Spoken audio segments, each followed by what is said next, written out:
Raj, welcome, my friend. How you doing? I'm doing very well. Thank you for the invitation. You're fresh off stage. I am. And now you have the unfortunate thing of having a conversation with me. I'm not sure how fresh I am off stage, but I am off stage. Well, how was it? Share with everyone what was the discussion around. I was talking about culture and AI and how AI alone just isn't enough.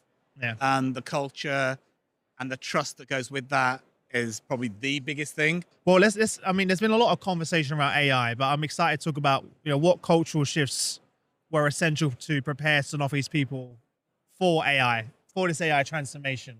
Yeah, look, I think there's a few things that we were very intentional about. I always, I heard this somewhere and I keep using it. The culture isn't just a vibe, it's a verb. Ooh, so you have to do something, I like that. right? You have to be intentional because if you do nothing, you'll still have a culture. It may not be the one that you want, but you'll still have a culture. So what we tried to do at Sanofi was be very intentional about what behaviors, what values we want people to practice and why. So a lot of the work we did was around co-creation. So the areas that I looked after are culture, inclusion, and employee experience. And that trifecta, I feel, enables transformations to stick. Yeah. Because it may take longer, but it goes deeper. So with AI, we got people involved right at the start. We were very transparent about, let's experiment. We don't know all the answers. And we started the AI journey before ChatGPT was even a thing. Yeah. Right? We started in 2020, 2021. What drove that, if you don't mind asking? What was the why behind that? Look, I think we had a very visionary CEO, and we do still have a visionary CEO. He saw things before they were coming. And he said right from the start that we want to be the world's first pharma to use AI at scale. Wow. So in Sanofi, we talk about AI in three buckets: expert AI, generative AI, and snackable AI, right? So all three are for a slightly different purpose, but they're linked to ensuring that we can help our managers make better, faster decisions on different areas. Yeah.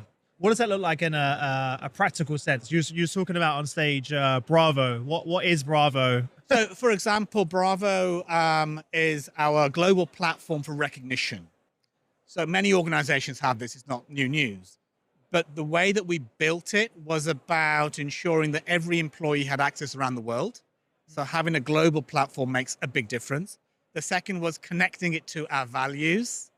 And the third was really helping people understand why recognition is such a big part of improving the productivity that you get from your teams to ultimately improve our patients' lives. Part of my job is to show the big picture, share the story, and help them see where they are. They're all the protagonists. They're the people who make the story come to life. But sometimes they don't even realize that's what they are. Yeah. No, I like that. I like that analogy. There's also, in terms of your role, an element of inclusion, obviously, that shows up when in recognition, right, as well, that can often be overlooked, especially if you have a distributed workforce. Yeah. Where there's, we've seen the data around people being recognized that are in the office versus remote and other things like that. Yeah. But also the data surfacing individuals across the business that you perhaps wouldn't see. You do, look, the data that we get from the platform is hugely helpful. So I'll get, an insight every couple of months, say, in my team, this is how many people have been recognized. This is how many people they've recognized. We can also get data about which countries or business units are using the platform more, which are using it less, and which are not using it at all. So we can help them and coach them through the value of using recognition as a culture lever to help people build trust. Yeah. It also shows, are more men recognizing more men versus women, or minority groups, or people with disabilities? Is there any sort of link there? Is there bias there that will show up that we can then do something with? Yeah. So data for us is gold, and having a platform that's linked to lots of our other technology is what makes it happen. Yeah. And that's really important for us because we are data informed. We're not doing this on a whim. We're not doing it on just instinct. As a science-based company, we have to use the data as the first port of call, then determine how that can help shape decisions we have to make. Have you looked at this in the sense of through like retention as well, like those that are being recognized versus those that are not, and looking at their Yeah, retention and performance, etc. There's a great statistic from Gallup. I think it's that recognition reduces turnover by up to three times, right? Yeah. So that feeling of being seen makes a huge difference. And when you're in a purpose-driven organization, you want people to really remember always why they're there. Because people have choice. They can work anywhere they want. Why do we want them to join us and stay with us and grow with us and help us? You know, one of my first big projects working with corporate comms was to help shape the purpose of the organization. And the headline we use is that we're chasing the miracles of science to improve people's lives. And we never, ever forget that. Did you actually add and we'll never ever forget that? I just did that now for the podcast, but I thought that was pretty cool. No.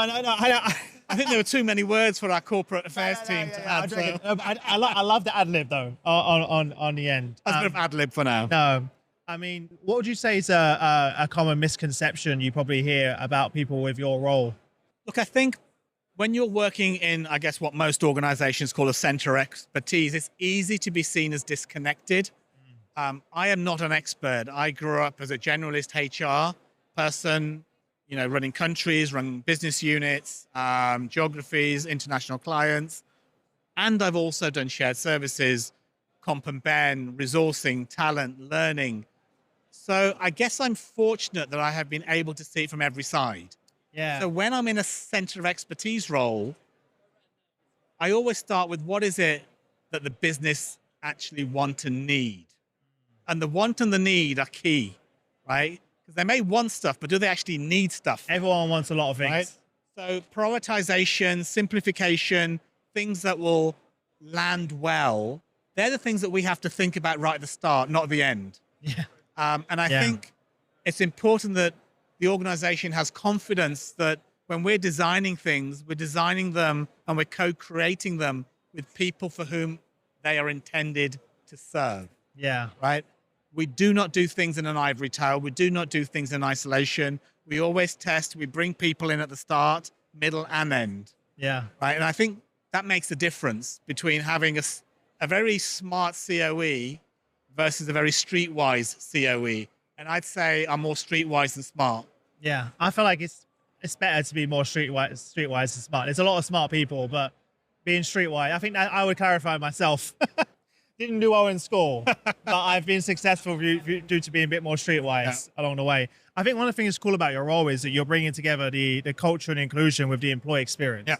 I think it's pretty unique. So was that intentional? You know, I was really lucky I was able to shape my role. And, you know, when I was drafting what I'd really like to do, and I wasn't planning on leaving my last organization, but the opportunity was so huge. Yeah. A huge transformation, a huge organization, and a purpose-driven one. And I felt that the lessons I had learned through COVID, and I was a COVID hire, that people were leaving organizations for three things: the culture they were experiencing during COVID, the way that they felt or didn't feel included, and the experience they were having every day. And there were three reasons people wanted to join organizations: the culture they could experience, the inclusion that they felt, and the experience that's your they were role. seeing. Right? So for me, that trifecta was such a catalyst for making the transformation stick. Yeah. For everyone listening, what would be your advice for those that are sort of co-leading this AI transformation? How do they do this, but while still keeping it human? Look, I don't think AI can stand on its own. I think it needs a focus on the culture that would enable it, on the trust that's built into it, and the safety that's created for people who are using it, right?